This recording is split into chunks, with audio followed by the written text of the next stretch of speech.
Things are gonna get crazy!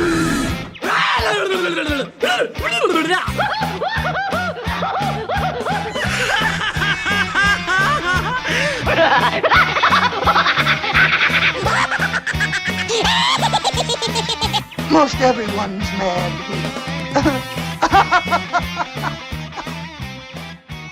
Hello, everybody, and welcome back to another episode of AniMat's Crazy Cartoon Cast. How have you all been doing, everyone? I know it's been a little while, but hopefully your weeks, or the past few weeks, have been pretty good. I know that, oh, I almost forgot about that new little addition. Thank you, TK, for the subscription, and, as you may have noticed, I have done a little bit of an update when you would go and subscribe to my Twitch channel. Yes, it now says New Fish based on my little appearance on the CBS series Ghost. So I figured why not, like, try to integrate that. I think I got this idea from one of the comments in the chat wall actually suggested that, and I figured, why the fridge not? Do that little update. So there you have it. So hopefully you guys won't mind being called New Fishes whenever you would go and subscribe. Yes, but anyways, back to what I was talking about. As you may have seen in the past week, I decided to go and take a break, considering that, well, animation news and entertainment news in general has been a little bit slow. But this is the reason why I would go and delay it whenever things like that would go occur, because even this past week, it was a little bit slow. So this episode is like a little bit of an amalgamation of some of the highlights of animation and entertainment news that has happened in the past 2 weeks. So hopefully with that combination, we will go and have one major episode that we will have a great time with it. And I hope you are all prepared for this one. And by the way, before we do begin, there is one special shout out that I would like to go and do. And this is actually from a GoFundMe page that I figured that, considering that this person played a part in, well, I guess you could say my childhood, or at least a piece of my childhood, but this deserves to be mentioned. And some of you may have heard the GoFundMe page of Rachel Lillis. For those of you who don't know, Rachel Lillis is a veteran anime voice actress and screenwriter as well. And you may probably know her best as the original English voice of Misty and Jessie in Pokemon. Unfortunately, she has cancer, and this really affected her down to the point where she is barely able to walk. Like, the cancer has started to really infect her spine. So this is why her sister, Lori, decided to go and create this GoFundMe page. And just to go and have a quick refresher, just to give a bit of an update on the GoFundMe page, as you could see, already it is very successful. Oh, and by the way, thank you, Meta Ralph, for the subscription. I might have missed that there. But anyways, back to what I was talking about. As you have seen, or was that a subscription? But anyways, as you could see in the GoFundMe page, the original goal was to go and get 20,000, but they have well exceeded that with almost $71,000 donated to the GoFundMe page as I am recording this. And it's never too late to go and help out. And again, considering that I grew up with the original Pokemon anime for several years. In fact, during the whole time that Rachel Lillis was the voice of Misty and Jessie, and I'm sure that she has done many other voices that you might be familiar with when it comes to late 90s and early 2000s anime and several other projects as well. So I figured might as well go and give a special shout out to this GoFundMe page. Just go and look out for, well, just Google the GoFundMe page of Rachel Lillis and you'll go find it, and you could go and make a donation to go and help her life out. Alright, so now with that mentioned, I would like to go and pass this on to the chat wall, and I'd like to ask you all, are you all ready for today's episode of AniMat's Crazy Cartoon Cast? Let me hear it, folks. Are you all ready for this? So, let's see now. Yes, I see people are set, people are prepared. Oh, we even got a brand new fish with KS19 here, lovely to see. And yes, even a little bit of messages of Free Palestine, of course. Oh, wow, that means y'all are extra ready, not just for the podcast, but with what's going on in the world. So that's also very good. All right, so anyways, with that said, now, it is now time that we shall go and get things started. And with our first story that we have today, well, this is going to be an example of how this episode will be to go and catch up from what's been happening in the past couple of weeks. Because we're going to go and begin with a trailer, and this one came out 2 weeks ago, and this was actually one where we have technically seen the first trailer and got our first taste of how this movie is going to be. But now we got the second trailer, and this is going to show a whole new side, or the other side, of how this movie is going to be. And let's just say a lot of it, well, it's going to be quite familiar, especially when we are at movie number 4. Well, we know how the tempo is going to go with this one.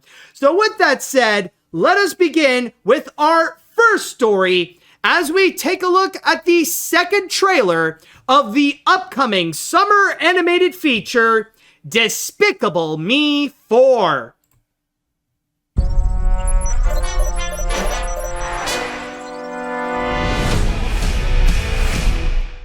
And that is Despicable Me 4, to which the movie shall be coming out in theaters on July 3rd. Now, the last time that we have seen Despicable Me 4, or at least with the first trailer, we saw the big update on what's going on with Gru and his family. The fact that there is a new addition with Gru Jr., and the fact that he's focusing on actually being more of a father, especially for that kid.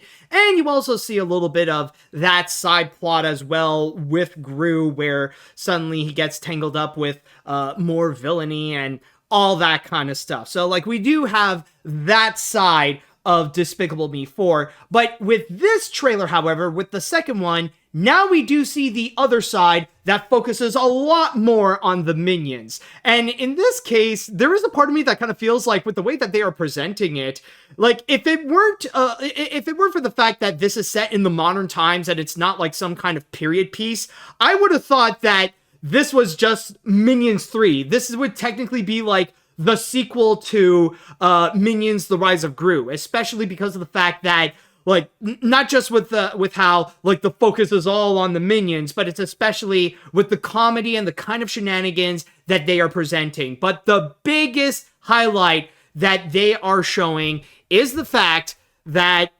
now we don't just have minions, we got super minions, or mega minions, if you will. Or wait, hold on, what are they called again? Just want to double check on that. Ladies and gentlemen, our new secret weapon, the Mega Minions. Yeah, there we go. It's the Mega Minions, in which they all have superpowers, where you see, like, one is able to fly, one is, like, super stretchy, one is like super strong, one is turned into the thing where they can eat anything, and one has laser powers. So basically it's a little bit like the Minions version of the Incredibles, with all the different abilities and some parallels as well. So the big highlight is to go and show like, what would they do with their superpowers, or now that we have a superpower team in this movie with and like, what of course, what kind of comedic material that they go and give. And I'm not gonna lie, this little part right here where, like, they're in the cafeteria, I will admit it is actually pretty funny. Like, my favorite bit of this trailer is actually with the laser minion right over here, when his laser powers go a little out of control.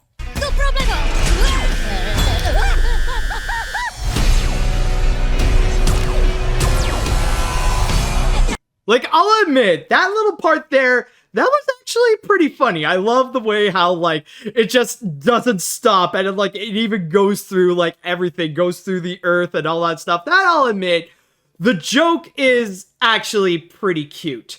But other than that, though, a lot of what I'm seeing here feels like we're getting a lot of the same of what we have been getting before. Like, it's very rare that you would find anything new, and like at the most maybe would be a lot more of an introduction towards the new villains, specifically Maxime Lamal and his girlfriend, played by Will Ferrell and Sofia Vergara, in which you got that little bit with them at the gas station, and even at that, like, the joke is kind of like a little bit and just to be clear, this isn't Will Ferrell being Will Ferrell. Will Ferrell does have a bit of a different accent, so obviously he's not trying to be like Megamind. He's being like a completely different villain here.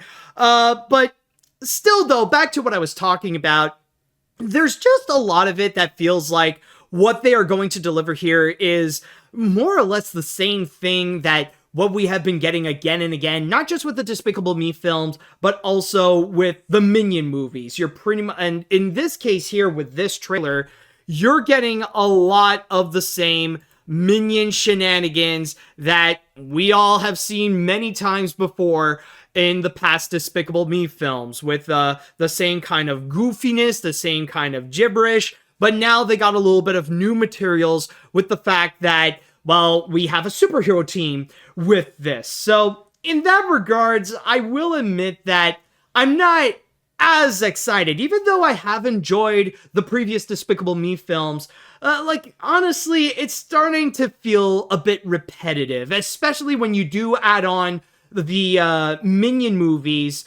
Technically, we are at movie number 6 with this entire franchise here, and you know, like, even though, like, maybe this might add something a little bit different, it's like, now you're expecting a little bit of the same with, Gru going through some, some super villainy-like action or fighting against evil, and then at the same time, you got, like, all the goofy little Minion shenanigans, and maybe some of them will work, and I know that, like, even after, like, it's been, 14 years since the first Despicable Me movie, and there's still, like, a massive fan base for it, like, the fact that they're still delivering the same thing, and not to mention the fact that even with Minions: The Rise of Gru still performed very strongly, and audiences are still going crazy over the Minions, especially with that Gentle Minions meme.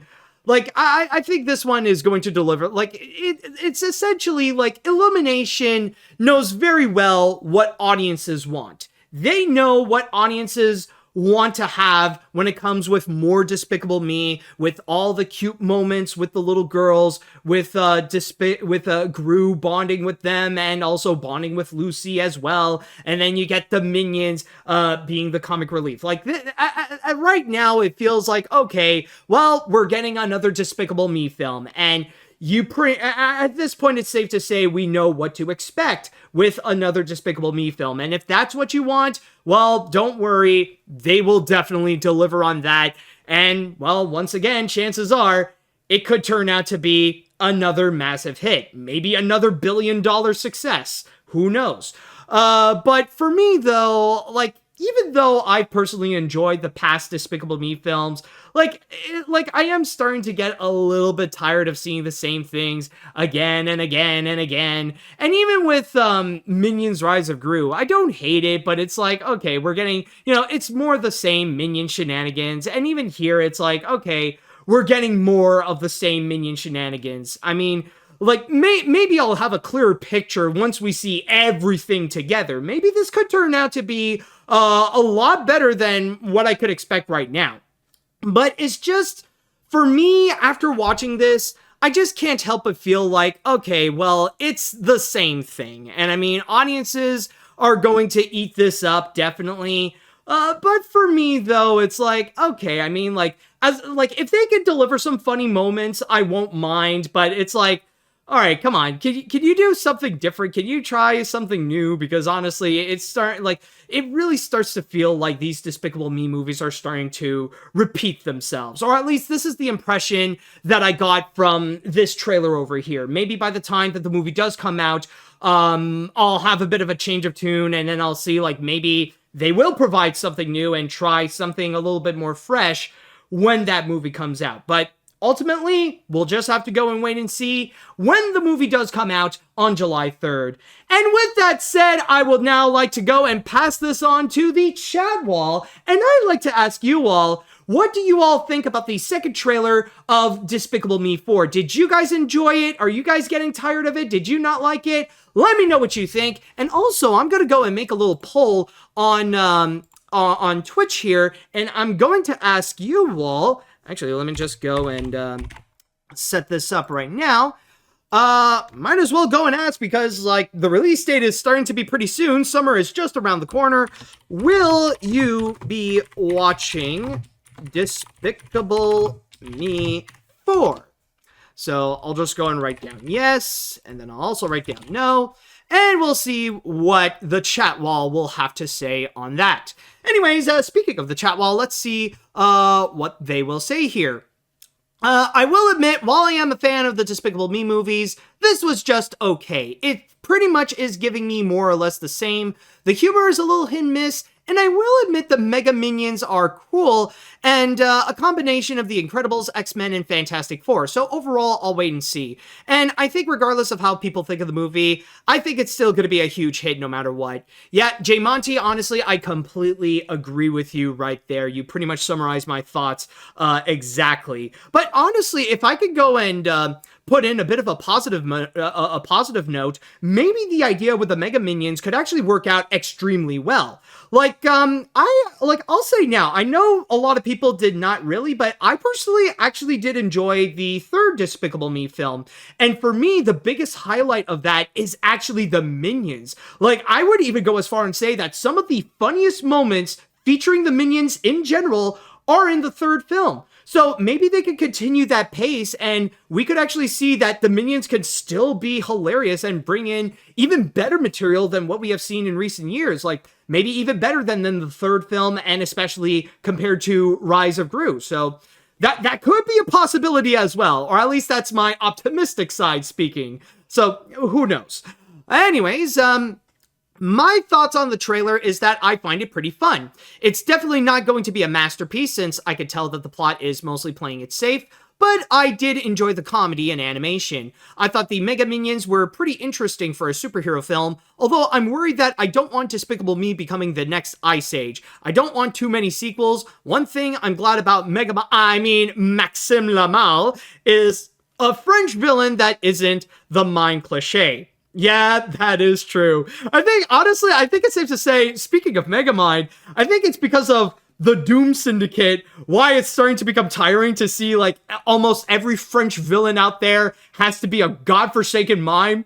Like, honestly, it was something that I pointed out when I did my AniMat's watches, and ever since then, like, it started to become more and more noticeable. It was like, oh yeah, there are many villainous mimes out there. It's like, if you want a villain from France, there's a high chance that it would become a mime. But anyways, yeah, and it could be interesting to see what the Mega Minions will do, but keep in mind, like, even though that was the main focus of that trailer, it's not going to be the main focus of the movie in general, because we still have the plot line with Gru and his family, so just be aware of that. All right, and just wait a few seconds, the poll will be complete, and interestingly enough, 75% of you have said that you will be watching Despicable Me 4, while 25% actually said no. That's very interesting. Okay.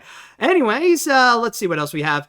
Don't get me wrong here. The movie still looks fun with some funny minion chicanery, but I was a little shocked by how minion-centric the trailer is. I get it, this is a showcase for the Mega Minions, but I was still thrown off by how Gru doesn't appear all that much. Still, the Mega Minions are designed great. I like the new Pharrell song they teased. It's good stuff. But if we could get the Mega Minions here, are we finally going to see that creepy elephant minion from that Minion Mayhem pre-show? Oh my god. Oh, I do get what you mean. So, just to give you a little bit of context, if you guys haven't been there or if you haven't seen it, in the Despicable Me ride at Universal Studios, Minion Mayhem, like there is a pre-show where technically the story is that when you go in, you are training to become a minion. And in the pre-show, they show you like some of the transformations, like, and there's a lot of it where it can go wrong. Some of them, some of them just look too realistic, like it's just people that are painted into minions. And then there are others where it becomes way too abstract and you create these weird monstrosities. So who knows, like that would actually be great to see that included to the Minions lore. Anyways, what else do we have here? Mega Minions, more like X-Minions. Also, I love the cast. Not including the returning cast, there's Will Ferrell, Sofia Vergara, J.K. Simmons, Will Arnett, and Stephen Colbert, who in my opinion has the best late-night talk show. By the way, I still believe that Happy from Despicable Me 2 was better than Let It Go. It should have won the Oscar. Ooh, dang. That is a hot take. I personally disagree, but honestly, like, I know, like, with Happy, it's like another one that is debatably as huge as Let It Go. But anyways, very interesting piece right there.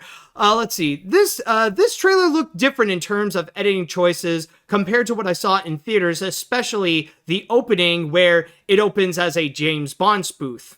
Other than that, I still think it looks the same as seen in the past Despicable Me films. This does not excite me more, but it looks like it'll be a big hit again. Something what movie theaters need because this summer's box office looks pretty grim so far. Well, okay, I understand that so far, in terms of the box office, it's not off to a great start, especially when you have some of those summer blockbusters.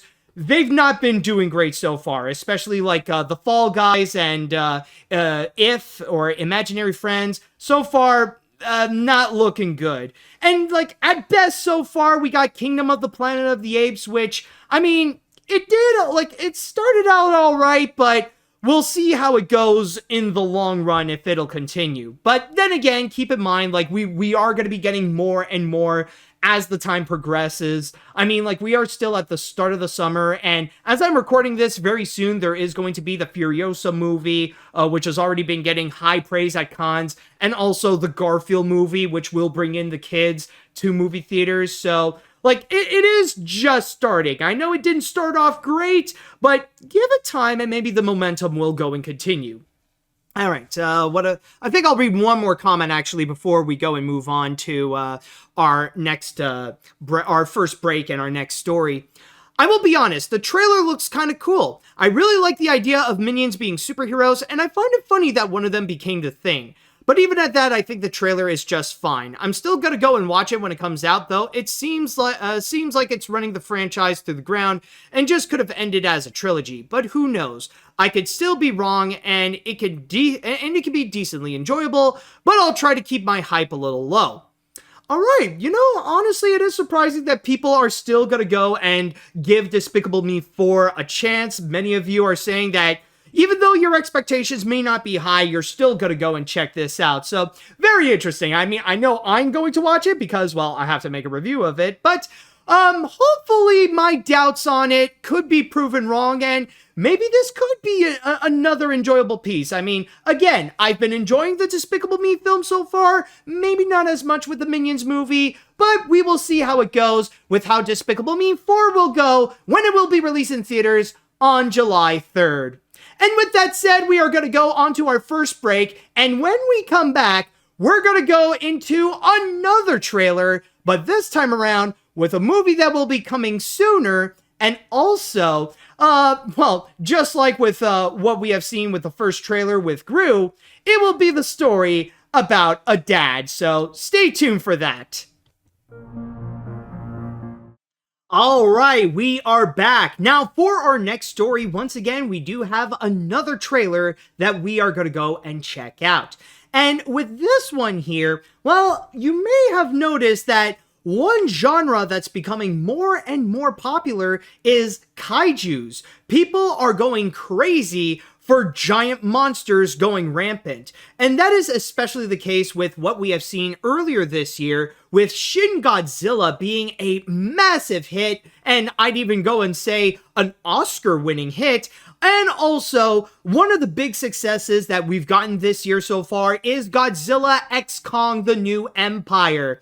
And to go and continue this trend, we got another kaiju movie that's going to be coming up. But this time around, not only will this be animated, but this will be based on a beloved Japanese icon coming in with an American animated feature. So with that said, let us now go on to our second trailer as we will be checking out the upcoming Netflix animated film, and some people, of course, and people are even mentioning Godzilla -1. Wait, was it Godzilla -1? Oh, wait. Oh, crap. I think I've mistaken Shin Godzilla for Godzilla -1. Sorry about that, folks. Oh my god, yeah. That was a little oopsie on my part. Sorry, folks. Anyways, let's get on it with the trailer for the upcoming Netflix animated movie, Ultraman Rising. Dad, did you ever worry that your power wasn't enough?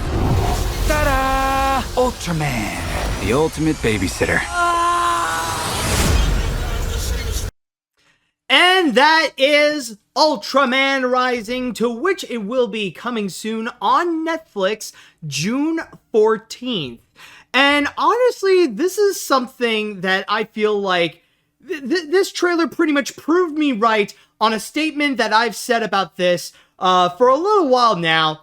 This really does feel like this is Netflix's answer to Spider-Man Into the Spider-Verse, or the Spider-Verse movies in general. Like, this is their own, this is their answer to what they can do with that Spider-Verse-like style, or deliver something that would be similar to Spider-Verse, especially when it comes to the animation. Because you look at this animation, like, they are definitely going stylized with this one, and really emphasize the use of bold colors here, and not to mention how, especially from this trailer, they really do emphasize the fight scenes, the big battles with the monsters, and really get creative with it, and even go crazy with the cinematography, even like with the opening bit, where you see Ultraman fighting against like just a variety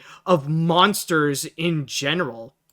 Like, you see a whole lot of it. Like, you see that with this trailer, they are promising a lot of big monster action, and even performed in a similar fashion to Spider-Verse, where they would go and just really get creative with the animation, be more unique, and be like really amp up the how can I put this? The creativity and the interestingness, like, to really make the fight scenes be the moments to really capture your attention. So already I got to go and give major props to the animation team for working on this, because already this is looking fantastic, from the designs of all the different monsters to the way that they would show Ultraman, rather it be him in action, or when he's trying to take care of the baby kaiju. So far, visually, it is extremely promising, I must say. I mean, sure, it's not exactly like Spider-Verse. I mean, Spider-Verse has its own style going on, and this one is going a little bit in a different direction to try to at least stand out compared to that one. But hey, at least you could tell that there is some influence to it, and that they are making something that could hopefully be as equally engaging. But there is one thing, though, that for now, I'm not saying that it's bad, but I still feel a little bit hesitant, and I don't know how things are going to go. Like, I cannot fully put my judgment on it until I see the full movie in itself. And what I'm talking about is the plot line with the baby. It's like everything has been cool with this trailer, and then this moment appears where we see Ultraman now he has to become a baby, a father to this baby kaiju.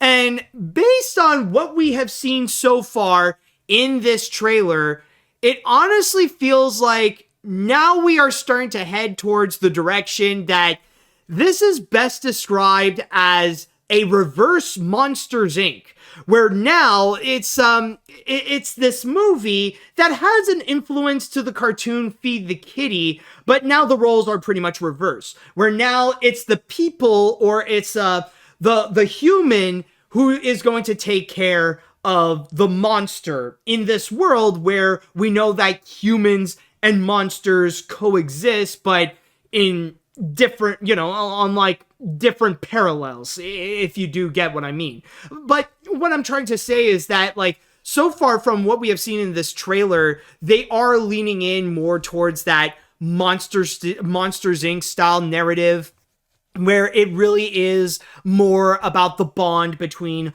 Ultraman and that baby kaiju, while the other humans want to go and try to eliminate it. And then we do have a little bit of a moral about learning about our differences, and that regardless if they are monsters or whatever, we can learn to like coincide to live our lives and stuff like that. It's better to like work together than it is to like be separate, and like that kind of commentary about prejudice and stuff like that. And the main character trying to avoid the big boss so that they could go and protect the baby. Like you get those narratives going on, and that's where honestly it feels like, again, it's just the story. I'm not saying it's losing me, but it is kind of like, I don't know, like maybe it's like, sure, the animation looks like it could be on par with what we have gotten with Spider-Verse, but maybe not with the story, maybe not with the narrative. Like, sure, it'll try to do so many things, like be action-packed, be heartfelt, and try to add some funny moments here and there, but I don't know. I just feel like, and I'll even say, like, even though I'm not as familiar with the Ultraman franchise, like, I am aware that it exists, but I've never actually experienced anything from Ultraman before. All I know is that it is a Japanese property that is similar to Power Rangers, but this one has more kaijus, and it has like this superhero baseball player who would become Ultraman and then fight these monsters and save the day and stuff like that. But even at that, I feel like with this one, like with what they're doing with the baby here, is that it kind of goes back into becoming your run-of-the-mill animated family film, that it won't be focusing much on trying to be its own thing, and it's going to go back into the family film realm. And it's very interesting that we're jumping from Despicable Me 4 to Ultraman Rising with this episode based on their trailers, because funny enough, like, I can't help but think about with what we have seen so far with Despicable Me 4, and that movie also has a similar narrative where Gru is trying to take care of this baby, and then you have those Feed the Kitty style moments with Gru trying to look out for his baby, and hijinks ensue. And it's the same thing here. Like, we got several moments where it tries to be funny and shows and they want to show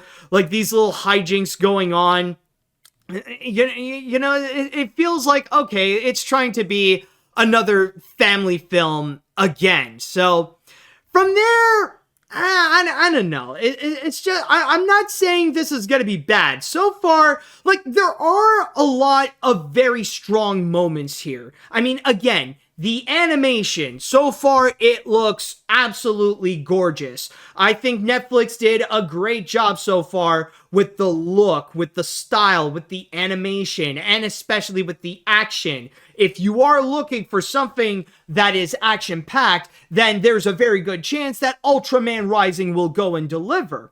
But it's just the narrative with what they want to do with that baby is holding me back. Like, honestly, I could see how there might be a chance that this could be another great Netflix animated movie. Something that could be on par with what we have recently gotten with stuff like Guillermo del Toro's Pinocchio, or especially maybe like another Nimona. It could be that good.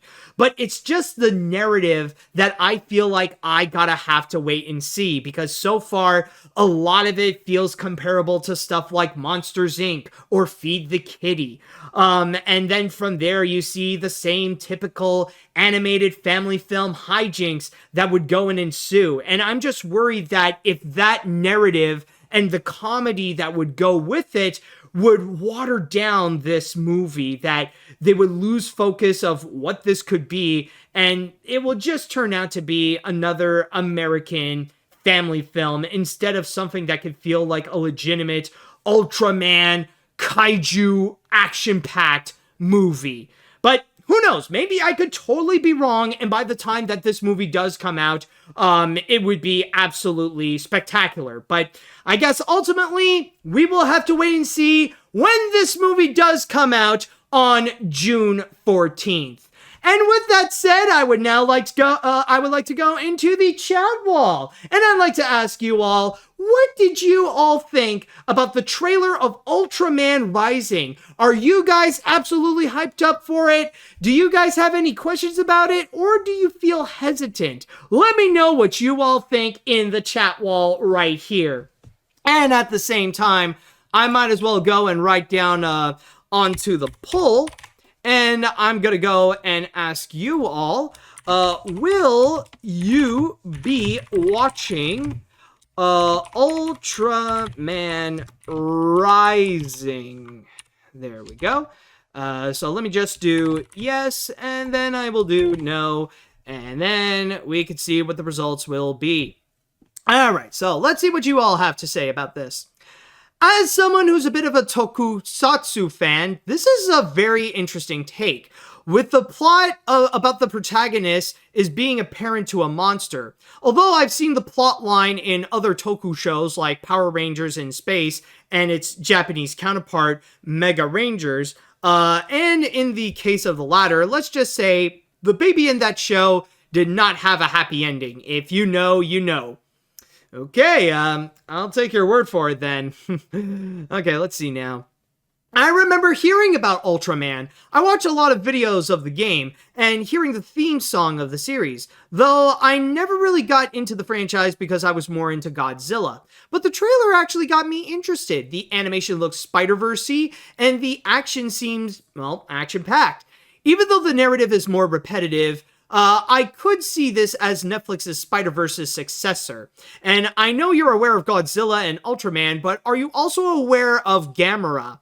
Yeah, the turtle? Yeah, I'm definitely aware, but I've never seen anything from Gamera, I will admit. All I know is that Gamera exists and he's the kaiju turtle. That's all I know about Gamera. That's pretty much the most that I have in terms of my Gamera knowledge. All right, let's see what else we have.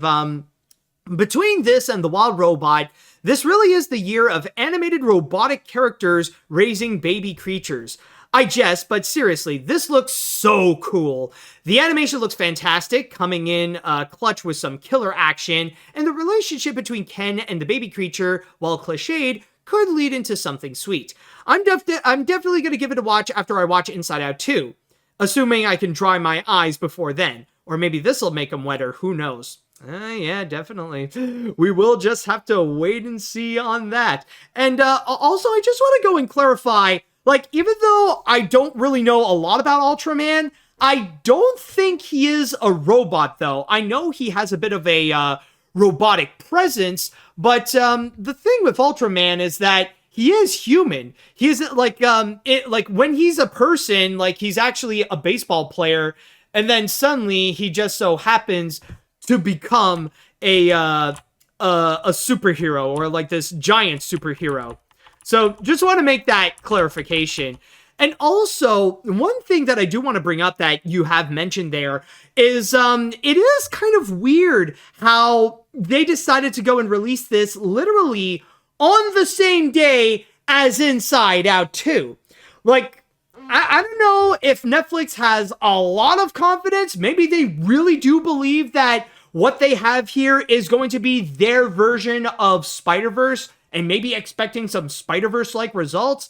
But that is very bold to go and release that at the same time as Inside Out 2, because I don't know, unless this can be equally as good as Nimona and Spider-Verse, I feel like Ultraman Rising is going to end up being easily overshadowed by Inside Out 2, regardless of how the Pixar movie is going to be. Even if that turns out to be as much of a masterpiece as the first, or maybe a bit subpar compared to the first, I have a feeling that there is a good chance that people will be talking more about Inside Out 2 more so than Ultraman Rising. I could totally be wrong, but I feel like the chances of that are pretty strong. All right, let's see what else we have here.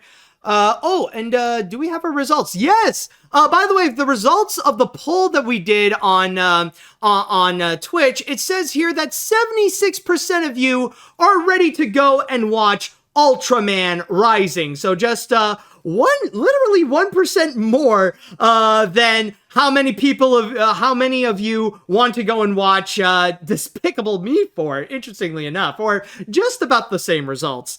All right, but anyways, what other comments we have here?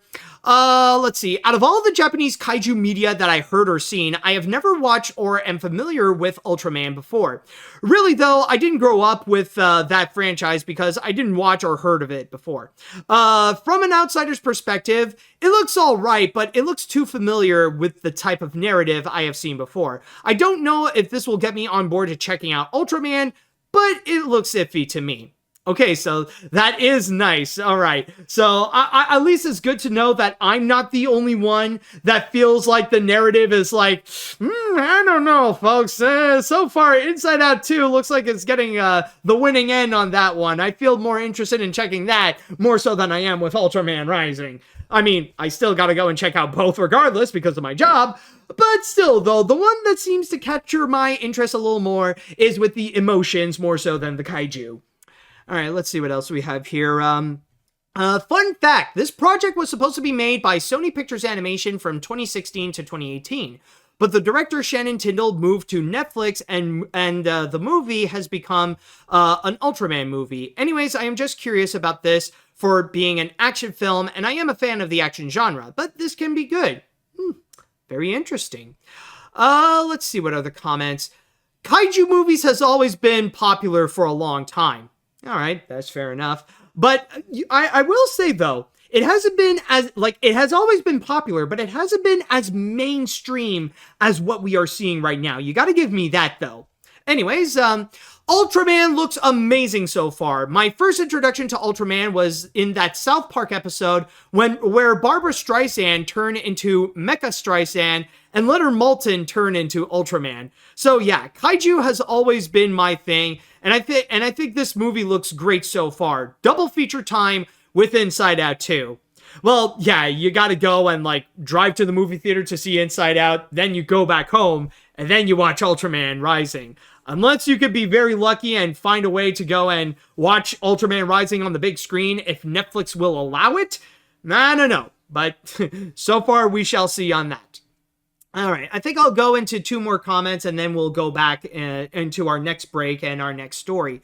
I'm going to be honest, I thought this trailer was amazing. The animation looks beautiful and gorgeous. It shows a lot of heart, especially when Ultraman bonds with the baby. And even though I've never heard of Ultraman, I think this does stay true to his character in the anime. Well, maybe not. I don't know. There might have been some animes, but I could be wrong. I know that with Ultraman, it has often been more live action than it is animated. But anyways, overall, I'll try to keep up with the film and see the reviews and see if I'm interested in watching it. Hey, at least, it's been getting set. Hey, at least it works to gather some hype so far. All right. Actually, no, I think from here, it will be 2 more comments. I see a couple of interesting ones. Honestly, I'm quite surprised that a movie about a not so well-known anime franchise is getting such a big revamp, and by Netflix nonetheless. If you're eager to dive into Ultraman lore, there's a good YouTube channel called Ultraman Explained. Maybe I'll finally sub to Netflix just to see that one movie, but if it has good vibes, then I'll keep that subscription for more content. Also, a happy 58th birthday, Ultraman. Oh, well, what do you know? I didn't even know how old Ultraman is. But anyways, so far I have some mixed feelings about this Ultraman movie. On one hand, the animation is gorgeous. It could possibly have some great action scenes and could have some heart with the chemistry between Ultraman and the baby. On the other hand, the story so far makes this look like another generic family movie with what the movie wants to do with, well, the movie. I am very curious to see how this will turn out. Also, both this and Despicable Me 4 releasing around the same time around Father's Day. Now, honestly, in that regard, the release date starts to make sense because, yeah, it is true that Ultraman Rising does have a bit of a father theme, so okay, I mean, yeah, it is a bit convoluted with being released at the same time as Inside Out 2, but still, it's like, okay, like, maybe the big thing about it is to go and really capitalize on Father's Day, so that when that day comes, people will be watching Ultraman Rising. I see what you're doing, Netflix, I get what you're going with. But anyways, we shall go on to our next break, and when we come back, I have one more trailer that I will show you all. But instead of this being a cartoon trailer, we are going to be watching an absolutely crazy trailer. In fact, some people are already saying that we don't know if this is the best movie of the year, but it looks like so far it is the craziest movie of the year. So stay tuned for that. And we are back, and this time we are going to be watching a live action trailer. But to keep with the theme of my podcast, even though this is not a cartoon, this is certainly a crazy one. And so far it is one of, if not the most talked about movie that is happening at the Cannes Film Festival, especially with the fact that it is coming from one of the most acclaimed filmmakers of all time, Francis Ford Coppola. But even though it is only the people at Cannes who had a true taste of this movie, we, the public, did get a little bit of a tiny glimmer, a tiny parcel of what this movie could possibly be. And even this trailer here, oh boy, we don't know what the fridge is going on, but let's just say a lot is happening. So with that said, it is now time that we shall go and check out the teaser trailer for the upcoming Francis Ford Coppola movie, Megalopolis.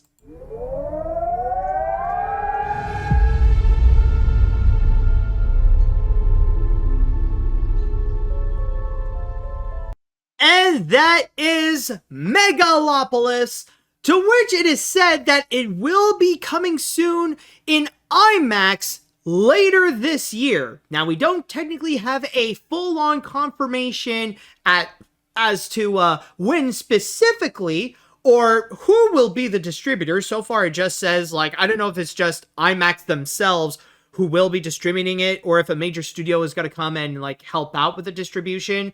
But one thing we do know is that it will be coming out in 2024. And on top of that, you have probably also seen that it has an all-star cast that is attached to it with many familiar names, including, but not limited to, Adam Driver, Giancarlo Esposito, Natalie Emmanuel, Aubrey Plaza, Shia LaBeouf, Jon Voight, Jason Schwartzman, Talia Shire, Grace Vanderwall, Lawrence Fishburne, Catherine Hunter, and Dustin Hoffman, all presented in this one big, crazy piece of madness over here. And from the plot of what it's been said about Megalopolis, apparently this movie is about the fall of the Roman Empire, but depicted in modern New York City. That's apparently the summary of what this is. But if you're just watching the teaser trailer, like, if you want to get information of what it's about from there, I'm sorry, folks, I don't think it can help you, because honestly, the most that I can ever say is just, what the fridge is going on? Like, I understand, like, metaphorical imagery, but holy crap, does this thing take it to the next level? Like, I could just go into some random image, like, you'll get this that's going on with the, like, you got these lights with a ghost that's going on, like, I don't know, like, you got this endless hallway thing going, and then, like, okay, everybody is cheering in New York. Oh, and then, well, okay, we got this thing with the eyeball and a woman on a bed. Like, you got, hold on, like, I know there's one part, though, like, it even goes, like, it goes even crazier. Like, okay, like, we got the woman here, and we also got 3 women, or a bunch of women. Yeah, we got Giancarlo, like, campaigning, I guess. We got, okay, these women on a unicorn. That's a thing. Yeah, and this is how I'm feeling right now with watching the trailer.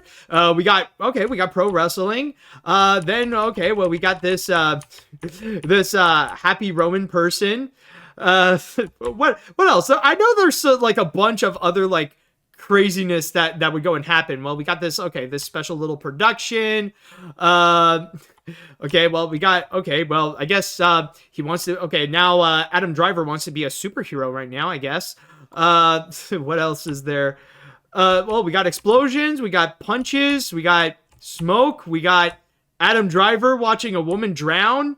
There's just so many things happening at the same time. Oh, and then we got stuff like this also. We got Lady Justice, who just, don't let them out. The giant statue just giving up. She just there, like, she like, honestly, she's just burned out. Like, she already went through so much after, like, all the trials with Donald Trump and the GOP, and now, like, with the addition of what's going on here, she's just tired. And, like, even, like, this dude, he's also tired as well. He's just giving up holding on to his thing. There's, like, so many things. Oh, yeah, and apparently in New York, you could watch gladiatorial races. Apparently that's still a thing that's going on. Apparently you could check that out at Madison Square Garden. So all of this to go and say is that, yeah, apparently this is going to be one crazy movie with a lot of weird, crazy things going on. And so far, like, just by watching the teaser trailer, none of this makes absolute sense. Like, there's no logic that you can find on this. I mean, we just watched the trailers of Despicable Me 4 and Ultraman Rising. And those two look very down to earth compared to what we have just seen with Megalopolis. And so far, that is what critics have been saying. Like, those who have seen it in cons, like I've said before, they have mentioned that this thing was an absolute wild ride. This thing is just absolutely crazy. But rather, if that is a good or bad thing, your guess is honestly as good as mine. Because so far the reviews have been extremely mixed. So much so, even when you go on Rotten Tomatoes, and I know a lot of people have very mixed feelings when it comes to Rotten Tomatoes, but I'm just using this as an example. So far, with the reviews that have been submitted, it has been 52%. And even the ratings, oh my goodness, they are unflattering. I wish I could move this, but whoops, sorry about that. Didn't mean to press that. But apparently, so far, the average ratings with all of them, or at least just based on the top critics, so far the ratings have been 4 out of 10. That's the average reviews that it has been getting. So there are some people who did like it, and some people who absolutely despise it. And based on all the critics so far, the average is 4.6 out of 10. And again, at 52% with both of them, coincidentally enough.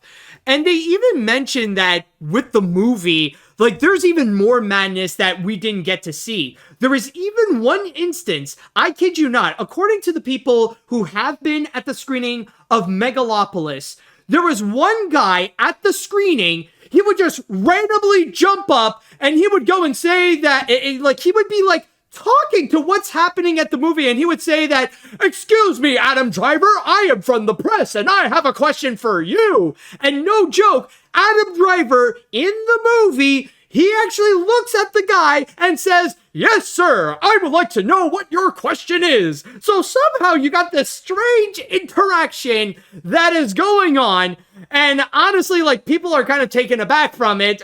Like, it is legit part of the movie, and some people are even questioning, how is that gonna happen when you're gonna release it, like, all around the IMAXs?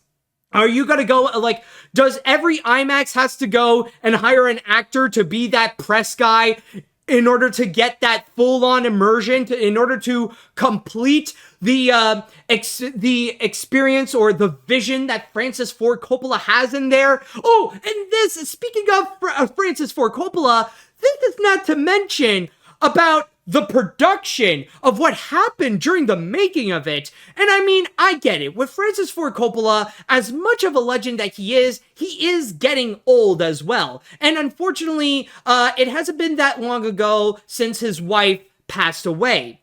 But during the making of this, with Francis Ford Coppola, he was just all over the place. Apparently, the production was also as crazy as what we have been hearing about this movie in particular. So much so that even the crew was starting to question if Francis Ford Coppola was, like, does he actually know what he's doing? Especially with the fact that, well, he's the one that is fully in charge. Like, he's the one that is fully funding this entire feature. It has a pretty hefty budget of $120 million, but it's not from any studio whatsoever. It all came from the pocket of Francis Ford Coppola. At least that is what I have heard. If I am wrong on that, feel free to go and correct me on it. But yeah, apparently, like, Francis Ford Coppola was pretty much entirely in control. He's the big boss. There's nobody that can go and stop him. And it's pretty much like going on the highway, but in the wrong direction. That's what the production is said to have felt like when making Megalopolis. And I'll even say right now, the fact that it had mixed reviews so far, that I gotta say is like a death sentence.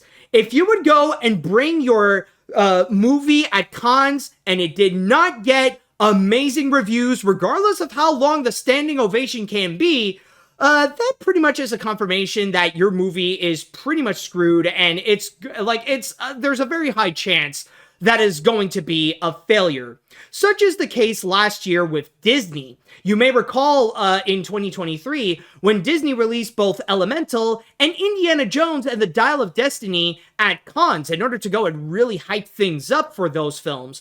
And so far for both of them, when they first came out, the reviews were absolutely mixed. A little bit like what we have seen so far with Megalopolis. Maybe not to like extreme saying that it's a masterpiece or an absolute garbage or anything like that, but so far the reviews, they're not so flattering. And that ended up severely affecting the box office results. Now, with Elemental, it did get very lucky where despite the fact that it started out horribly, it did manage to become profitable in the long run, where it did find its way to become successful thanks to positive word of mouth. But then, when you have Indiana Jones and the Dial of Destiny, there was no hope for that one. That thing, it just fell flat, and it became one of Disney's big box office bombs that happened in 2023. So this is just to go and clarify that when those things do happen, when you do see mixed reviews, or when the reviews are not overwhelming praise at cons, that's when you know that there's kind of this curse that's going on with Megalopolis. And I can imagine by the time that movie does come out on IMAX, I don't think people are going to be very much interested to see what's going to be going on with that one. So, yeah. And I mean, it is, it's not necessarily that positive to go and talk about that, especially with the fact that, again, Francis Ford Coppola, he is getting old, and they're who knows, with his age, there might be a chance that maybe this is going to be his last feature film. So we will have to wait and see with how that goes. But still, though, if this is going to be his final film, so far, based on what critics are saying, there is a chance that he might go out on a really flat note there. But yeah, overall, I just gotta say, I mean, at the very least with Megalopolis, it does look very artistic. I will give it that. I mean, it's a very artsy and very metaphorical-like film, but is it going to be good? Is it actually gonna, is it going to be the masterpiece that you would expect from Francis Ford Coppola, the same man who gave us the Godfather movies and Apocalypse Now and all those features? Highly doubtful. Honestly, very doubtful. But I guess we will have to wait and see when we do check out the movie ourselves, when the film will be released in IMAX later this year. And with that said, I would like to go onto the chat wall, and I'd like to ask you all, what did you all think about the teaser trailer of Megalopolis? And also, what did you think about the things that we have heard so far about Megalopolis? I would like to know what you think on that. And also, I'll even go to a further extent, and I'll go and write a poll on Twitch where I will ask you all, will you be watching Megalopolis? Excuse me, folks. So let me just do yes, and then I'll do no, and then I'll start the poll. Okay, so let's see what you all have to say. All I could say is, what the actual fruit is going on? Brain fart. Though I do like the idea of a modernized fall of the Roman Empire, but seeing something like this is just absolutely crazy.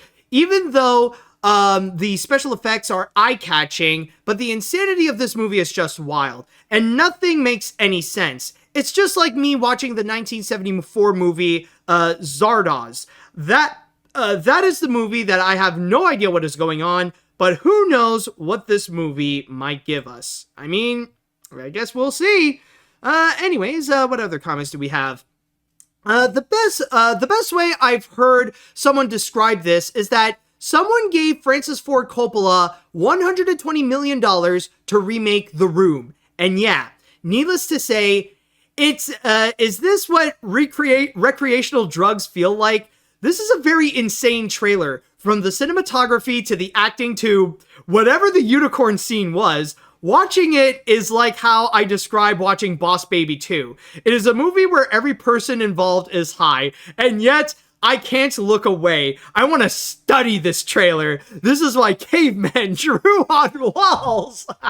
Oh my god, yes. Like that should be on season 3 of Primal. That should be the whole that should be the whole plot line of season 3 of Primal. It's that somehow Spear and Tooth, they would find themselves in the movie theater checking out Megalopolis, and for 10 episodes, they try to understand what they have just witnessed. That should be Primal right there. There you go. Another masterpiece for Gendy Tartakovsky. Oh, yeah. But honestly, I do get what you're going with. And especially with that Boss Baby 2 comparison, that is absolutely true. That's another movie that I remember where it's just, like, it feels like a movie where people just did not care and decided to go absolutely insane with it. Oh my god. And that looks like what we could be getting here with Megalopolis. It's just the fact that it's a movie where everybody is going crazy and like who the fridge knows what is going on in there. All right, let's see what we got here.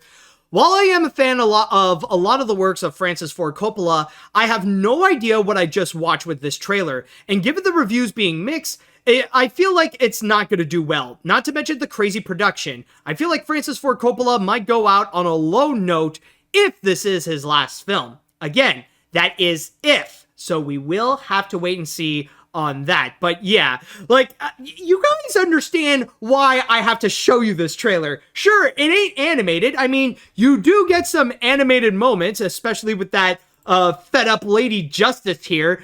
But still, though, it's just like so much of it is just wild. And yeah, I get it. It's a teaser trailer. It's not meant to show us a whole lot. But a lot of what we are seeing so far, it doesn't really give us much of an idea of what the fridge this is about. I mean, it looks like, I don't know, it looks like a bunch of crazy things are happening, and there might be some politics, including Giancarlo Esposito and Adam Driver being like, I don't know, the mayor or the president or something like that. Who the fridge knows? Let's see. What else do we have here?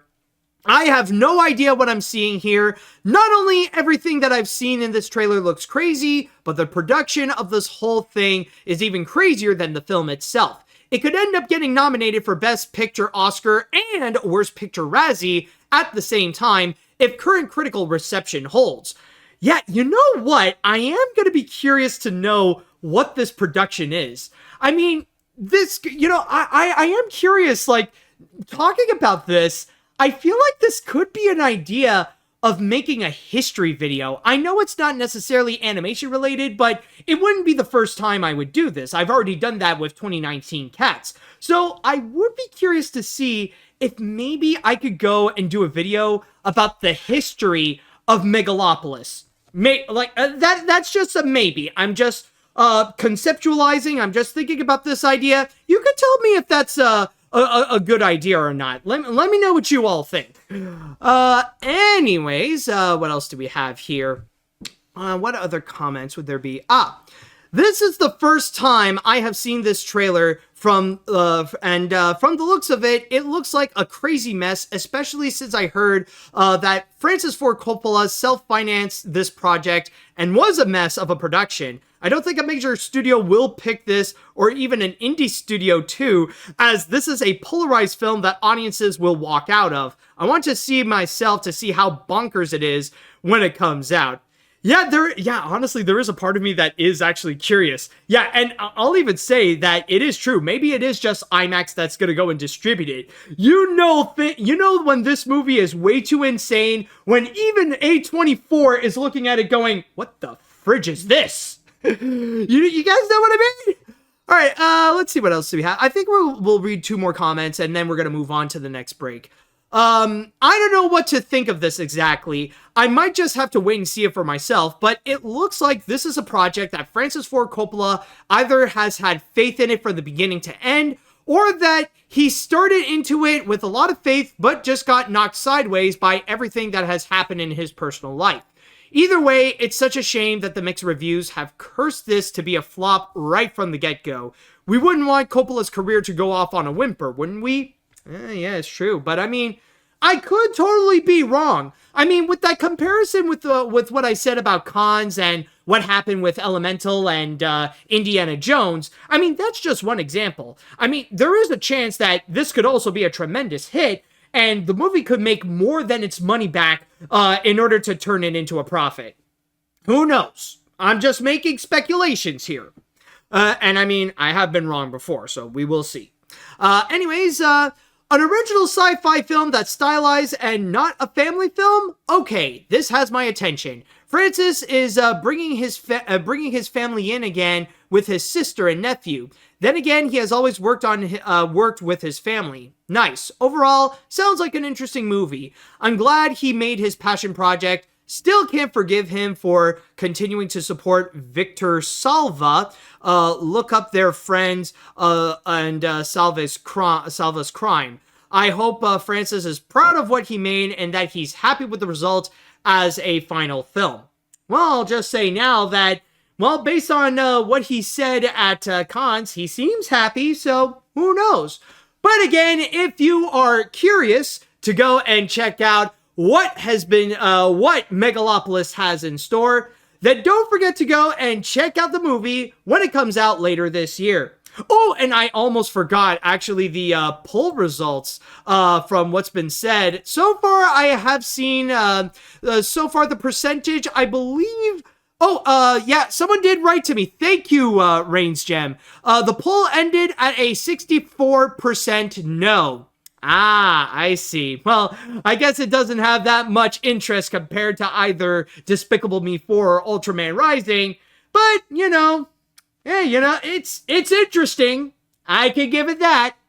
Alright, so we're going to go on to our next break now, and when we do come back, we will be back to go and talking about a story now, a news update, specifically with a franchise that's going to be coming back. But a lot of people have some, have a lot of questions about this one returning. So when we do return, we'll take a break, and then the hunt will be on.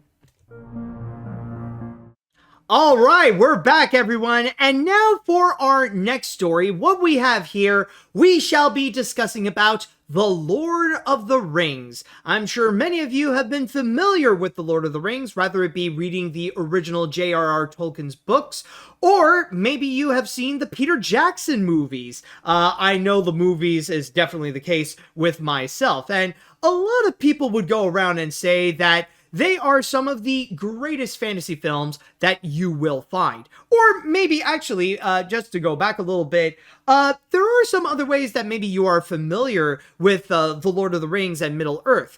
Also, not to mention about The Hobbit, whether it be the movies or the book, but also you got the animated films as well, whether it be from Rankin Bass or the Ralph Bakshi movie.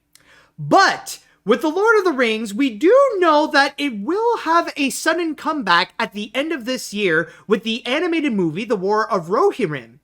But surprisingly enough, it looks like we are going to get more Lord of the Rings movies in the future, specifically in 2026. Yes, this is actually something that happened a couple of weeks ago at the Warner Brothers Discovery first quarter earnings conference call, in which the CEO of WBD, David Zaslav, has revealed that they are currently at work on making more Lord of the Rings movies. And yes, they did bring back the team of those Lord of the Rings movies to be working on those as well, including 2 brand new ones that will be brought to us by Peter Jackson and his writing partners, Fran Walsh and Philippa Boyens. Now, we don't have a confirmation about what those movies have in store, but there is one in particular that we do have some information about. And so far, it is called The Hunt for Gollum, and Andy Serkis will be both starring and directing that feature. And also, I'd like to point out that we do have a couple of quotes that I'd like to read you all here. First and foremost, from Peter Jackson, Fran Walsh, and Philippa Boyens, in which it states here, reading from my source on The Hollywood Reporter, "It is an honor and a privilege to travel back to Middle-earth with our good friend and collaborator, Andy Serkis, who has unfinished business with that stinker Gollum.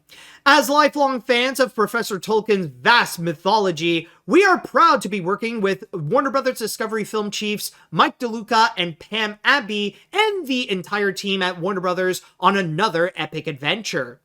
Then we also got a quote from Serkis saying, "Yes, precious. The time has come once more to venture into the unknown with my dear friends, the extraordinary and incomparable guardians of Middle-earth, Peter, Fran, and Philippa. With Mike and Pam and the Warner Brothers team on the quest as well, alongside Weta and our filmmaking family in New Zealand, it's just all too delicious." And so far, when it comes to specifically The Hunt for Gollum, this is said to be a spin-off film. Somewhere, I don't know, I don't have a confirmation, or I don't know if it's going to be like a prequel or a sequel or something like that. Or no, not a sequel, because, well, we all know what happened to Gollum right at the end of Return of the King. But I don't know if it's like a prequel or a midquel, where we learn about other characters and their interaction with Smeagol/Gollum. And it's honestly very interesting to go and discuss about all this, because oh boy, do people have a lot of opinions about this. And it's not necessarily that they don't like The Lord of the Rings. It doesn't really have to do with The Lord of the Rings to begin with, because yeah, of course, millions of people love Lord of the Rings. And I mean, the idea of having Peter Jackson come back with more Lord of the Rings films, and even a Gollum spinoff, which will be directed and starring by Andy Serkis, like, there's a lot of potential there. It's just the timing of all this and even some controversy that is connected with this announcement. And I might as well go and talk about the hunt for Gollum, because this one I find to be very interesting, because right after this announcement, a lot of people have asked the same question. Why does this sound familiar? In fact, there's already something that was actually called the hunt for Gollum. Specifically, back in 2009, there was actually a fan-made film that was uploaded on YouTube that is literally called The Hunt for Gollum. And it is an entire Lord of the Rings fan-made movie. And I have here the trailer, and I'm not going to show you all in its entirety because it's like about 3 minutes long, but I will give you a little piece of it, just a small taste of what this movie has in store. Like, I might as well go, like, show you a minute of it, like, or at least the last minute. The road will not be easy, but you have the foresight of your people. If you can't find him, no one can.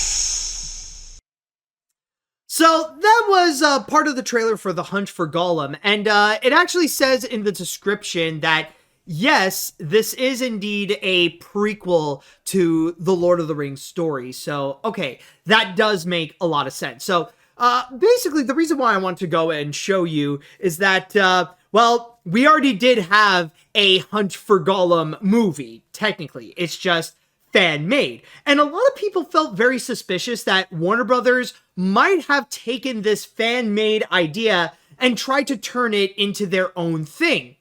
But then the controversy really amped up when Warner Brothers suddenly decided to go and take down The Hunt for Gollum. Like, for about 15 years, it was up on YouTube, no problem, no trouble whatsoever.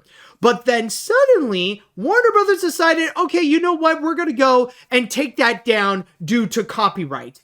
And that is when Warner Brothers got into some serious hot water and received a lot of backlash for it. Because again, for 15 years, no trouble at all. It just so happened that after the announcement of the Hunt for Gollum movie, Warner Brothers decided to go and issue a copyright claim onto that video.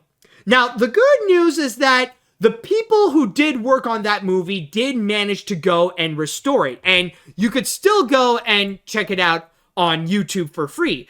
Specifically right here, The Hunt for Gollum, the fan film 2009.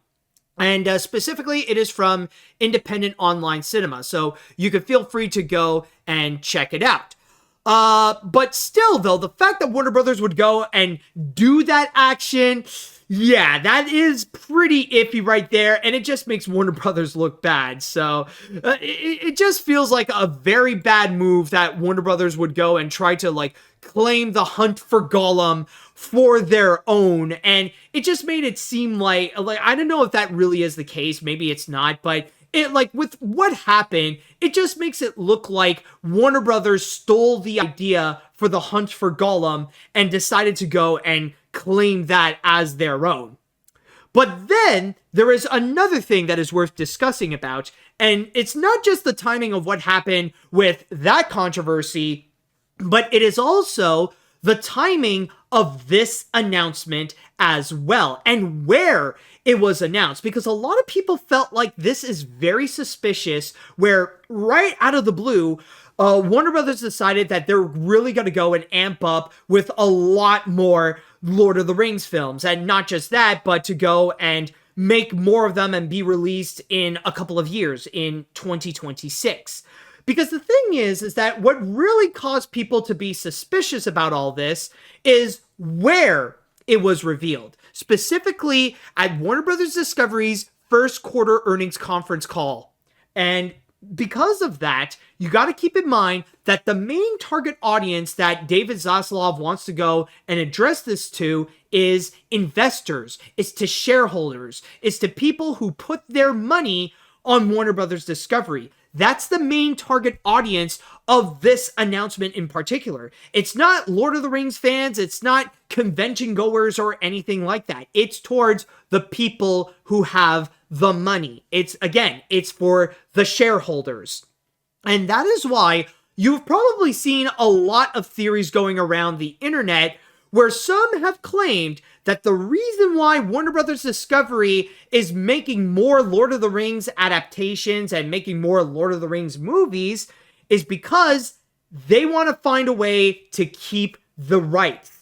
Because now there is competition for Lord of the Rings adaptations. And if they're not careful, it could end up being slipped away, and now the full rights would go to Amazon.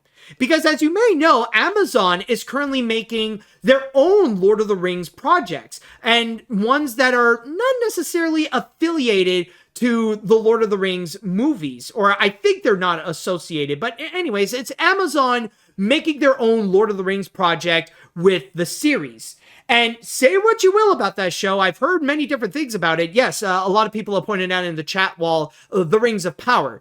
And I know there's been like a lot of different reactions about it. A lot of people have different opinions. But the thing is, that show is a massive hit. And I believe that there is going to be a season 2 of the Rings of Power. And the more that the Rings of Power is going, and the more successful that Amazon is having with the Lord of the Rings, with their own take on it, if Warner Brothers is not careful, if they're being too clumsy with their properties and stuff like that, Amazon could suddenly slip by and snatch the film rights out of Warner Brothers' hands, so that that Amazon could be the official home of the Lord of the Rings. So now Warner Brothers has to do something in order to justify still keeping those rights. They got to still make sure that they can bring in more Lord of the Rings stuff, and that they could still deliver the same kind of magic that we've had in the early 2000s with Peter Jackson and his team. So they gotta go and keep making more of those and bring those people back in order to revive their version of Middle-earth. And safe to say that I don't think the War of Rohirrim would be enough. So again, this is just a theory. I don't know how true this is, but that is what the speculation is, what it has been saying around the internet. And I could see how that can be the case, especially when this is more for the money people, more so than it is for the fans in terms of this kind of announcement over here. But in terms of the idea, now that we are going to be getting more Peter Jackson style Lord of the Rings films, and even a Gollum movie that is also directed by Gollum himself, I think in that regards, we will have to wait and see. I mean, it's been quite a long time since we've seen Peter Jackson and his take on Middle-earth. And I know that with the Hobbit trilogy, it's not as admirable as the original Lord of the Rings trilogy, but who knows? Maybe this revamp and having a little bit of a break of what's going on, when Peter Jackson took his big break from Lord of the Rings, doing all the Beatles stuff with Disney Plus, he could then come back and feel refreshed, feel stronger than he did before by making more of these Lord of the Rings stuff. I mean, maybe it could, maybe this could revive the popularity of Peter Jackson's Lord of the Rings and make it more relevant and make it more amazing. Who knows? I mean, there is that chance, but ultimately, we're going to wait and see if all this is going to go and pay off. Because so far, let's just say that this announcement is not off to a great start. All right, so with that said, I would like to go into the chat wall, and I'd like to ask you all, what do you all think about the announcement of more Lord of the Rings movies starting in 2026, including The Hunt for Gollum? Are you guys excited for it? Are you guys a little iffy about it? And especially if you're a Lord of the Rings fan, I would love to know what you think on this. All right, so let's see what we got. I couldn't be more mixed about this. On one hand, I love the Peter Jackson Lord of the Rings trilogy, and I'm happy that Andy Serkis is getting more work. On the other hand, this is clearly happening because Warner Brothers wants to capitalize off of the popularity of the Lord of the Rings franchise, as well as keeping the rights. I'll be intrigued for The Hunt for Gollum, but I'm honestly looking forward for the War of Rohirrim later this year. At least we'll be taking the franchise into new directions. Okay, let's see. Having an animated Lord of the Rings coming out later in December is one thing, but making more Lord of the Rings like the new Gollum movie feels iffy, and I feel like they are trying to expand more content to keep the rights of the beloved franchise.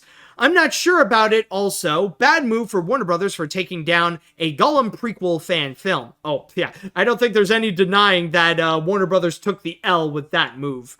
Anyways, I'm not gonna lie, I'm very conflicted. On one hand, I'm glad that the team that did the Peter Jackson movies are coming back. But on the other hand, I feel like it's suspicious that it feels like Warner Brothers is desperate to keep the Lord of the Rings rights. Also, this might be a hot take, but I'm extremely turned off by any Lord of the Rings projects, specifically with Rings of Power, and how that show has caused pointless culture wars and has done nothing but cause anti-woke people to be nothing but. Yeah, anti-woke people are already nothing, but I get what you mean. But still, though, like I said, I think it's because, in a way, I think it is because, if the theories are correct, I think it is because of Rings of Power why we are getting more of these movies. It's pretty much giving Warner Brothers a sedative to remind themselves, hey, we better do something with the Lord of the Rings or else we won't have Lord of the Rings anymore. So, yeah, if nothing else, but if nothing else, blame it on Rings of Power if you're upset that this thing is happening. All right. Well, there's not a whole lot of comments, honestly, so I think I'll go with this one, and then we're going to go onto our next break and the grand finale. Let's see. Oh no, Warner Brothers is already jumping the gun on Lord of the Rings. Wait until the anime film comes out before planning more movies. Honestly, could they at least try to adapt a different fantasy story or series? No way, that would mean they have to pay the film rights to other living authors and involve them. Really crappy on Warner Brothers to do copyright strike on a fan film. Dudes, you can't have the same flipping title. You can have the same flippant title. People will compare them, but the comparison is going to be in hotter water. Yeah, it really does feel like something that could screw them over in the long run, because that's going to be something that people will remember, even in 2026. It is going to be part of the Hunt for Gollum's history, and by that I mean specifically on the history of that fan film, that this did happen, and it will reflect on Warner Brothers being the bad guy of that particular story. Alright, so anyways, we got one more story that we're going to go to. Now, we're going to go on our break first, but when we do come back, not only will we have a return of the Lord of the Rings, but we will also have a return of one of the beloved characters from Spider-Man Into the Spider-Verse. So stay tuned for that. And now, everyone, it is time that we will go and conclude this episode off with the grand finale. And for this grand finale, we shall be talking about Spider-Man, specifically with the Spider-Verse movies. Because, as we all know, we are still waiting upon the third and final feature of this trilogy, Beyond the Spider-Verse. Now, it was supposed to be released earlier this year on March 29th, But, well, due to circumstances, it looks like we gotta wait for it. And even though Sony Pictures did not put in an official release date, it doesn't mean that it's canceled. Like, it is going to be happening. They're just pretty much telling us it's going to be released when it's going to be released, or it'll be done when it's done. When is that going to be? Who the fridge knows? But, well, we know about why, though, it's been long delayed. I mean, yes, the actors and writers strike did play a significant part, but considering that we have also heard about the toxic work ethic that Phil Lord and Chris Miller would produce on their animated films, yeah, it is kind of a concerning factor in terms of how long we would have to wait, or how long the animators making the film will have to wait as well, while enduring what they will have to go through with that. But anyways, as we are gonna wait for Beyond the Spider-Verse, it looks like we do have another appetizer that could be coming soon. One in which it's gonna be much bigger than what we have gotten earlier in the year with that Spider-Verse short, The Spider Within. And this may not be animated, and maybe it doesn't officially have a full-on tie-in with Into the Spider-Verse or anything like that. It is, however, a bit of a spiritual successor, if you will. So with that said, let's go ahead and talk about Spider-Man Noir. Oh, excuse me. Just need to get a bit of gas out. But anyways, yes, Amazon Prime Video and MGM Plus has officially ordered a brand new Spider-Man series called Noir. And they have confirmed that they will be bringing on board Nicolas Cage, who did play Spider-Man Noir in Spider-Man Into the Spider-Verse. He will be coming back to reprise his role for this live-action series. They even mention about some of the people who will be in charge of this project, in which it has stated in my source here on Deadline that we got Oren Uziel? Oren Uziel? I think that's how you say his name. If not, I'm sorry for the mispronunciation. And Steve Lightfoot are going to be the co-showrunners, while we also have Emmy-winning director Harry Bradbeer, who will be directing and executive producing the first 2 episodes. And on top of that, some of the Spider-Verse producers will also be on board as executive producers, where Phil Lord, Chris Miller, and Amy Pascal will be a part of this project, again, as executive producers. And on top of that, we also have a couple of quotes that I would like to read you here, again from my source on Deadline. First and foremost, coming from Vernon Sanders, the head of television at Amazon MGM Studios, as it states here, expanding the Marvel Universe with Noir is a uniquely special opportunity, and we are honored to bring this series to our global Prime Video customers. The extremely talented Nicolas Cage is an ideal choice for our new superhero, and the accomplished producing team with Phil Lord, Chris Miller, Amy Pascal, and the incredible team at Sony is dedicated to expanding this franchise in the most authentic way. We also got another quote coming from the president of Sony Pictures Television Studios, Catherine Pope, as it states here, "We are absolutely thrilled to have I keep saying Nicolas Stage, sorry. We are absolutely thrilled to have Nicolas Cage starring in this series. No one else could bring such pathos, pain, and heart to this singular character. Along with our brilliant producers and partners at Amazon, MGM Studios, and Prime Video, we couldn't ask for a better team to explore this reimagining of such an iconic character in Sony's universe of Marvel characters." Now, I just want to go and state this right now. I am aware that technically this is nothing new, that we have heard the news before that Sony wants to go and make TV shows based on Spider-Man, that they want to expand the Spider-Man universe, or technically their Spider-Man universe, but they want to try to do so with some streaming shows. And Spider-Man Noir was not one of them that was in development for a little while. And then there was another one called Silk, or specifically I heard is Silk the Spider Society.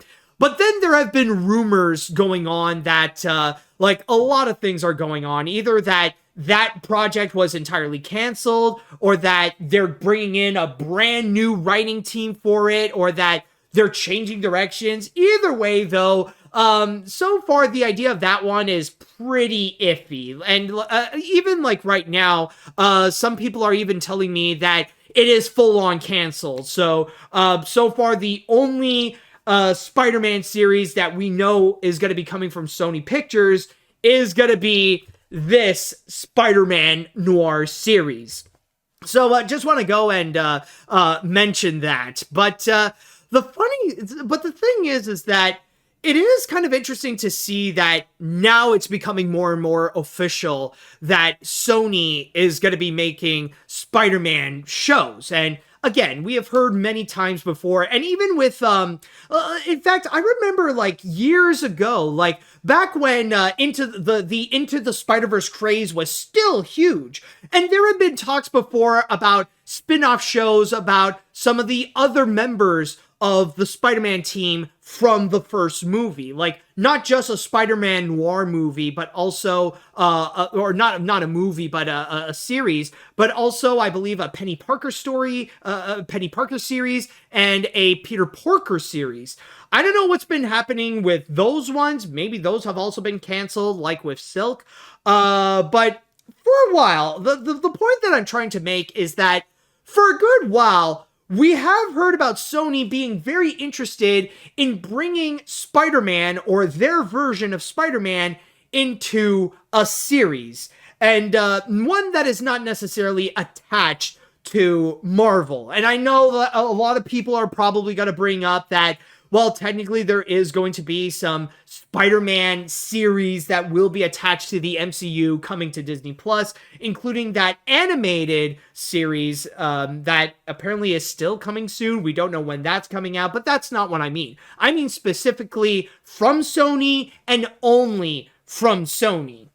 And one thing that I do have to go and mention is that I feel like it's interesting, and it's actually the perfect time for Sony to go and come in and try to expand their universe with a series, especially for the purpose of trying to maintain the film rights to Spider-Man.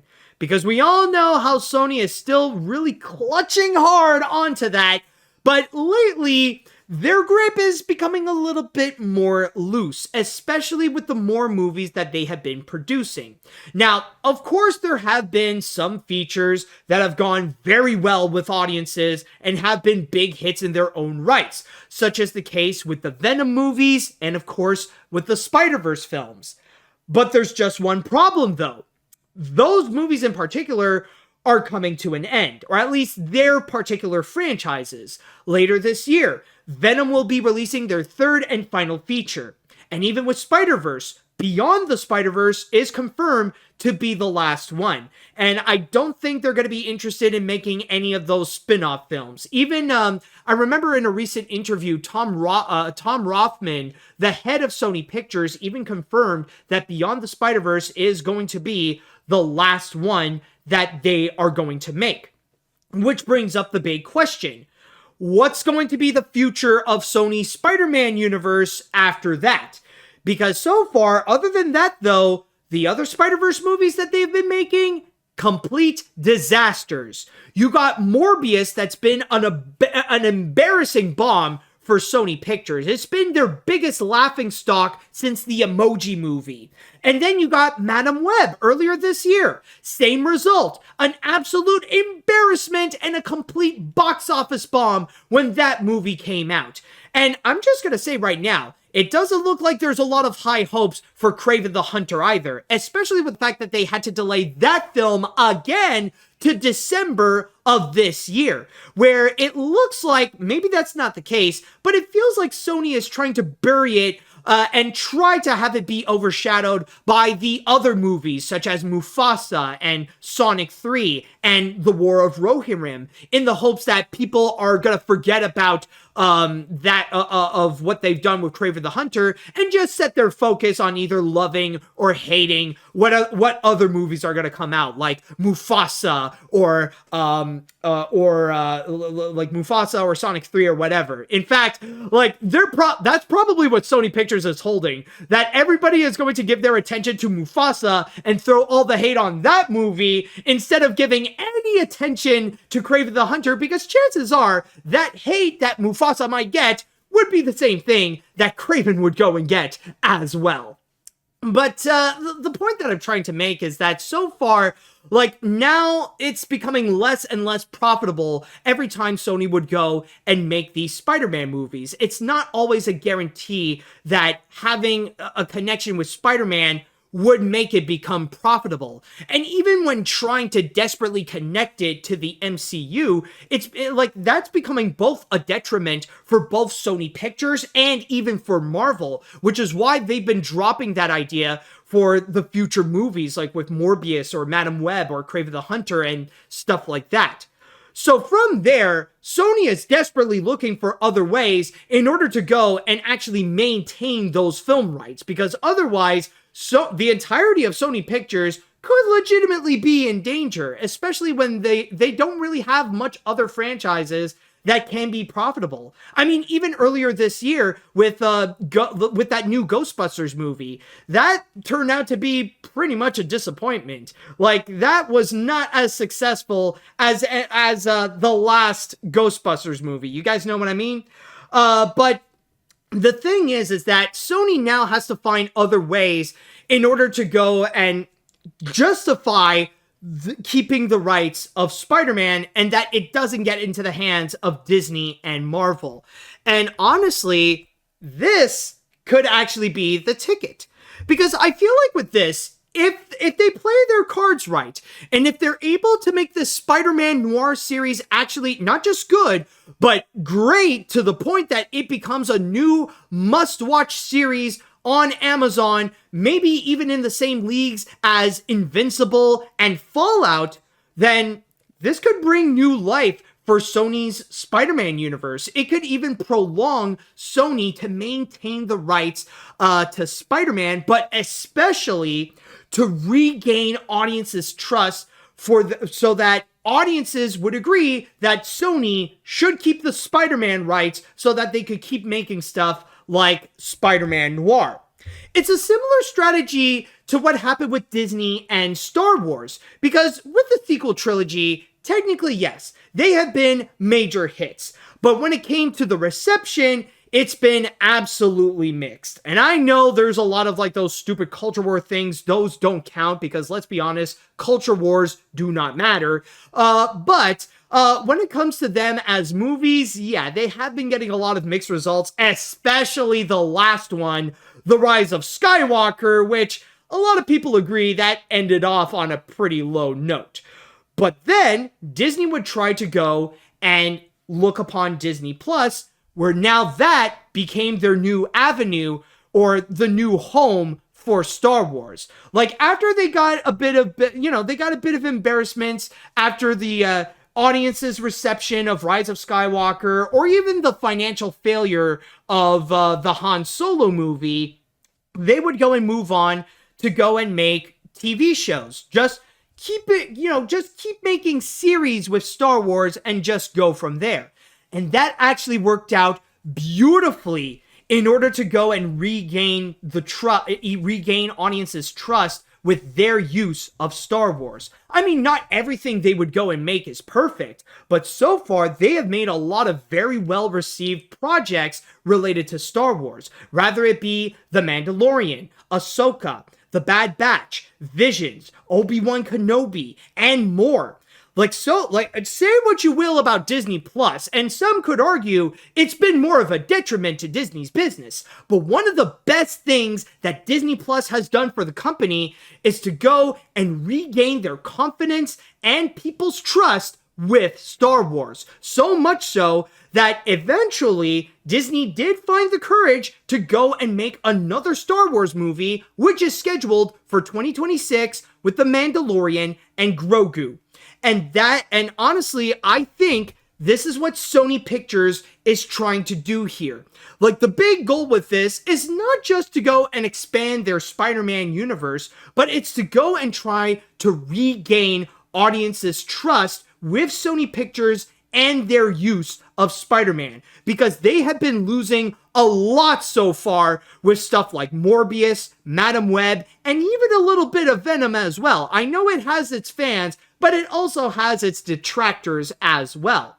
And with this one right over here, I can see where they're going with it by giving it a little bit of that Spider-Verse influence, you know, to have those connections of Spider-Verse, rather it be with Lord and Miller and Amy Pascal as executive producers, and especially with having Nicolas Cage reprise his role as Spider-Man Noir, where we will see him in his own universe fighting against Nazis. So in that regards, I feel like, again, if Sony Pictures can play their cards right, and this thing turns out to be a tremendous success, then they will no longer feel dependent on working on having Venom or Spider-Verse to maintain the film rights. They could still keep it and have an excuse to keep continuing the franchise or their version of the franchise and not have to worry to inevitably sell those film rights to Disney. But again, that it has to be good. I think with that said, the pressure is definitely on with Sony and with Spider-Man Noir in order to actually turn out to be great. Because if this doesn't turn out to be a hit, if this is one of those things that, even if it just turns out to be decent or okay, if it falls off after one season, then yeah, that's going to be another problem, and Sony would have to find another way to maintain the Spider-Man film rights if they don't want to go and sell that away to Disney. So that's just my little piece, and who knows, I wish the best of luck to the Spider-Man Noir team to make a successful series, and a good series, but we'll ultimately have to wait and see with how things go with that. Alright, so with that said, now I would like to go into the chat wall, and I'd like to ask you all, what do you all think about a Spider-Man Noir series? Are you guys excited for this? Do you have any questions about it? Are there any criticisms you might have already? Let me know what you all think of it. Alright, so let's see what we got here. It's honestly very conflicting. On one hand, I'm glad Nicolas Cage is coming back to reprise his role as Spider-Man Noir, but on the other hand, I have trust issues with Sony handling Spider-Man projects on their own, and they are desperate to keep the rights. Also, I find it suspicious that Amazon would pick up Noir immediately after they rejected the Silk series. I honestly don't know. I don't know if there is any suspicion, because I know in the past that Amazon has frequently collaborated with Sony Pictures. You know, like, those two are actually pretty solid buddies. One great example is with the Hotel Transylvania movies. I remember it was Amazon who was in charge of releasing the previews of Hotel Transylvania. Like, there were early screenings of Hotel Transylvania 3 that came out back in 2018, and Amazon was leading that pack. And then, not to mention, there was also the fourth Hotel Transylvania 4 movie, when Sony decided that they were not going to release that in theaters, despite the fact that they were promising it for months. They decided to go and just give that to Amazon Prime. So I think regardless of like what happened with Silk and whatever, I think it's just the fact that Amazon and Sony have been pretty solid buddies. Anyways, let's see now. While I was more interested in Silk Spider Society before it got cancelled, maybe this might help with Sony's whole situation with their Spider-Man spin-off projects, especially when they bring back a beloved Spider-Verse character. I may not watch this, but I do hope that this is successful so that Sony can recover and that they can be safe with the film rights. Also, in my opinion, I think Silk would have been successful if it wasn't scrapped. Maybe. Who knows? Anyways, Somehow I feel like I saw this coming. Mainly, I couldn't agree with Sony's works of Spider-Man flicks being a complete disaster, one after another, even after the results from the last film and even now with Craven. But with Noir, well, for their sake, I hope it's at least good, kind of like superhero Murder, She Wrote. Because I think after this, they're done. Yeah, because that's the big thing for me. I feel like the big question is, after Venom and after Spider-Verse, what does Sony have with Spider-Man? I mean, yeah, sure. Like, are they just gonna are they just gonna maintain? Like, will they just still try to be buddies with Marvel Studios in order to keep that MCU series going, and so that they can keep their hands on it? I don't know, man. I feel like again, I feel like the pressure is increasingly on. All right, let's see what we got here. Spider-Man Noir sounds like an interesting idea, especially when they are bringing back Nicolas Cage to reprise his role. However, it all depends on handling the creativity after what happened with the recent Spider-Man-less films like Morbius and Madam Web. I hope it doesn't suck when it comes out, but I wish the best of luck to the team that is making it. Also, would you consider AniMat watches of Madam Web, for example? Honestly, I've never really thought of that. I never thought about having like either Morbius or Madam Web as an AniMat watches. But I mean, if that's something that you guys would want, let me know. I mean, I don't know if there would be that much of a demand, but we'll see. Maybe that could be a thing. It just depends on how much people really would want that. Let's see. Any other comments? Oh, let's see here. I guess, okay, not many, but I guess we could cap this off with this one. The Spider-Man Noir series sounds really interesting. Hopefully it's rated TV 14, and hopefully they'll go all in with their new war aspects, similar to something like Dick Tracy. And this is a standalone series that takes place in the new Sony Noir Face films and shows rather than whatever else they're doing, but we have to wait and see. But if Spider-Man Noir fails, then there's no hope for Amy Pascal and the Columbia side of Sony at all. All right. And some people are I even see Jay Monty even asking, what about the live-action Miles Morales movie? What's happening with that? I don't know. I heard rumors that they might even consider doing a Gwen Stacy movie as well.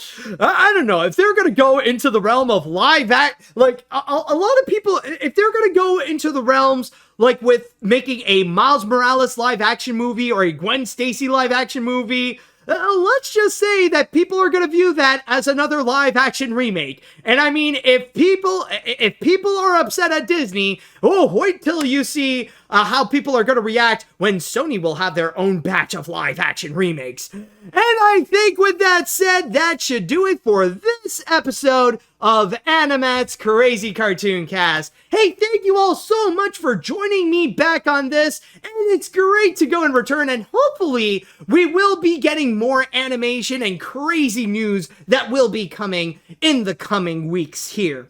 And also, I'd just like to go and point out, if you guys have enjoyed AniMat's Crazy Cartoon Cast, then consider subscribing to either the AniMat's Crazy Cartoon Cast YouTube channel or the AniMat Live Twitch channel and become a new fish. But also, if you are listening to this on whatever podcast service you're listening to, then don't forget to go and follow me on Spotify, Amazon, or iTunes. And with that said and done, I'd like to say thank you all so much for listening. Thank you all so much for watching. And until next time, see you later, dudes.